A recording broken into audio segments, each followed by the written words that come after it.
मैं तो बेहोश हो गया था। अपने अहंकार के मद के कारण वे ये नहीं मान पा रहे थे कि बाबा जी ने उन पर कृपा की थी और उनको ध्यान समाधि प्रदान भी की थी। नागेन्द्रहाराय त्रिलोचनाय भस्माङ्गरागाय महेश्वराय नित्याय शुद्धाय दिगम्बराय तस्मै नकाराय नमः शिवाय। रक्षा सूत्र चैनल पर सभी भक्तों का स्वागत है। हम सभी भक्तों को महाराज जी की अद्भुत पावन कथाएं सुनाने जा रहे हैं। कृपया सभी भक्त ध्यान से सुनें। विश्वव्यापी विनोद की जिस छटा की सृष्टि इस सब आचरण से हुई, उससे बाबा जी के साथ रहने का एक दूसरा ही मज़ा आने लगा और दादा भी अछूते नहीं रहे। इस सब से उनका भी मनोरंजन हुआ। वस्तुतः वो सब था तो अपने प्रिय कृष्ण के लिए गोपियों के प्रेम का बहुत जीता जागता चित्रण। जरा सोचने की बात यह है कि जब स्वयं श्री कृष्ण और उनकी गोपियां ही उस घर में रह रहे हों तो बेचारे दादा उस लीला को कैसे रोक सकते थे। जाड़ों में तो भक्त लोग बड़ी संख्या में आते। लोग नैनीताल, अल्मोड़ा और रानीखेत जैसे पर्वतीय प्रदेशों से जाड़ों के महीनों में इलाहाबाद रहने के लिए आते। वे सब दादा के यहाँ आकर जमा हो जाते और अधिकांश समय उनके घर पर गुजारते, या तो बाबा जी के चारों ओर या फिर बाबा जी के आने के इंतज़ार में। दिन भर उन अतिथियों को खाना खिलाया जाता जिन्हें बाबा जी खा करके जाने को कहते। भोजन, फल और मिठाइयाँ बड़ी तादाद में वहीं बनी रहती। सुबह, दोपहर और शाम के खाने के वक्त तो ऐसा लगता कि जैसे हर कोई खाकर आ रहा हो।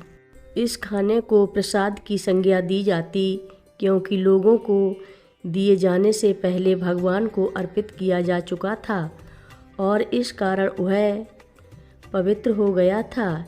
ये खाना खूब भरकर और बड़े आनंद के साथ दादाजी के यहाँ खिलाया जाता, और इस बात को मानने के लिए आपका ये सौभाग्य होना चाहिए था कि आप उसे खुद देख पाते। भक्तों को बड़े प्यार से आग्रह किया जाता कि वे और ले लें, और ये तभी ख़त्म होता जबकि या तो वे अपनी पत्तल पर अपने हाथ फैलाकर बड़ी अजीजी से मना करें या फिर अपने पेट की ओर इशारा करें कि अब यहाँ जगह नहीं है। ये भक्त फिर अन्य इलाके से आने वाले लोगों के साथ शाम की बैठक के लिए भी आते। इसका मतलब था कि दर्शन वाला कमरा पूरा भर जाता। तब या तो भजन गायन आरंभ हो जाता या फिर रामायण का पाठ करने के लिए लोगों से कहा जाता।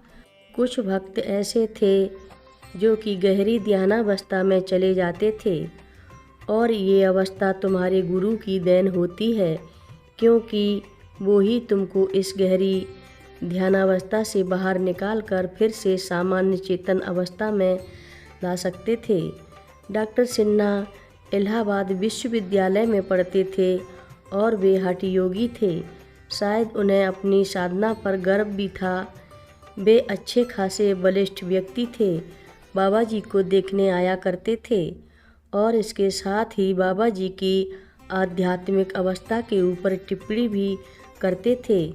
एक दिन बैठक का कमरा लोगों की भीड़ से पूरा भरा हुआ था और मैं भी वहीं डॉक्टर सिन्हा व उनके मित्र के पास ही बैठा हुआ था।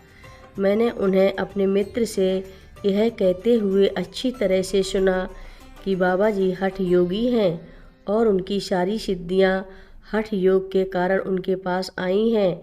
मैं तो उन्हें तभी पूर्ण मानूंगा जबकि वे मुझे ध्यान समाधि में ले जा पाएंगे। मुझे थोड़ा बुरा लगा और उनके उस कथन पर खेद भी हुआ।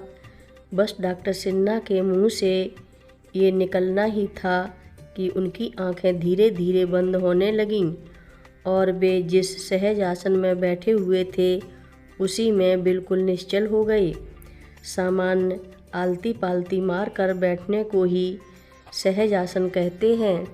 आमतौर पर भारतीय लोग इसी तरह से फर्श पर बैठकर अपना भोजन भी करते हैं। जब ये सब हो रहा था तब उसी वक्त डॉक्टर कैप्टन जगत नारायण बाबा जी के दर्शनों के लिए पहली बार वहाँ आए। वे एक सफल डॉक्टर थे। हो सकता है कि बाबा जी के किसी भक्त ने, जो कि शायद उनका मरीज भी था, उनको बाबा जी के दर्शनों के लिए आने को प्रेरित किया होगा। जैसे ही उन्होंने आकर बाबा जी को प्रणाम किया और वहीं पास में आकर बैठे ही थे कि बाबा जी ने डॉक्टर सिन्हा का निश्चल शरीर देखा और उन्होंने डॉक्टर जगत नारायण से डॉक्टर सिन्हा की हालत के बारे में राय मांगी।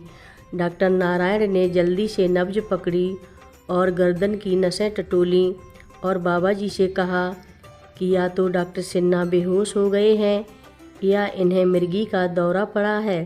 बाबा जी ने मासूमियत के साथ उनसे पूछा कि तो फिर क्या करना चाहिए। डॉक्टर साहब ने कहा कि अमोनिया सुंघाने से ये एकदम होश में आ जाएंगे। उनके पास आपातकालीन थैला था तो उसमें से कांच की ट्यूब निकाली और तोड़कर अमोनिया को डॉक्टर सिन्हा की नाक के पास रख दिया। तब उन्होंने अपना आला भी निकाल लिया और ब्लड प्रेशर का भी यंत्र किया।